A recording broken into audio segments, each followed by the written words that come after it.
Good morning. Welcome to Market Monday for March 18th, 2024. Last week, the February CPI inflation came in at 3.2% year-over-year increase, causing many folks to label this a hot reading and pushing out expectations from a May rate cut out to June. Taking a closer look at each category, we see the overall 3.2 number here. We see some fuel and oil related items all negative down here. Again, compared to 1 year ago. Then we have rents up here. And this thing called owner's equivalent rent up here. Owner's equivalent rent. We've talked about it before. This is the single largest weighting in CPI. Here's another look at it. And here's that 6% reading right here. And you can see it's come down from 8% a few months ago right here. This single line represents over 25% of the entire CPI reading.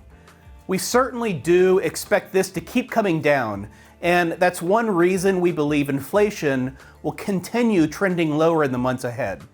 But what gives? Why is it so high? First, we have to remember what it is. It's a phone-based survey where they call up homeowners like you and me, and they ask, what would your home rent for per month, unfurnished and without utilities?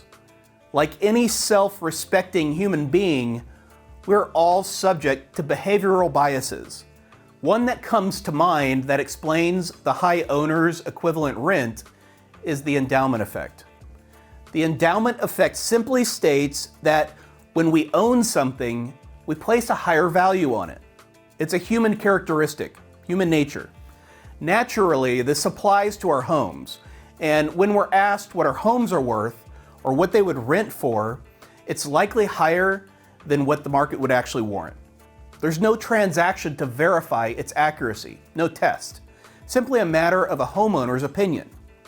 All right, that's where we stand with inflation. So we expect continued trending lower over the coming months, but going from 3% to 2% won't be as quick as going from 6 to 3. Well, it's no secret, at Market Monday we love magazine covers. While it's often satisfying to poke fun at the various publications when they're utterly wrong, they're not always wrong. And our duty to you is to go behind the headlines and, as they say, give it to you straight. For example, here's one from May 13th, 2013. The Dow had just crossed 15,000, returning to new highs for the first time since the global financial crisis. Many people were still bearish, expecting another crash right around the corner. This bull has room to run. And indeed, it did. And we're hovering around the 39,000 mark today on the Dow. And here's the March 8th cover of Barron's. A bull about to rip through the page, which caused many investors to take caution, as the Contrarian magazine cover indicator is widely known. But let's go a step deeper. Let's take a look at every time both Barron's and The Economist magazines were bullish within 3 months of each other. Here's that cover from 2013 we just mentioned, along with The Economist stating Wall Street is back. Didn't happen again until 2019, then again in 2023. So it appears both magazines being bullish within 3 months of each other is definitely not a contrarian indicator. No reason to sound the alarm bells and run for the exits, but that won't stop us from keeping them in check down the road.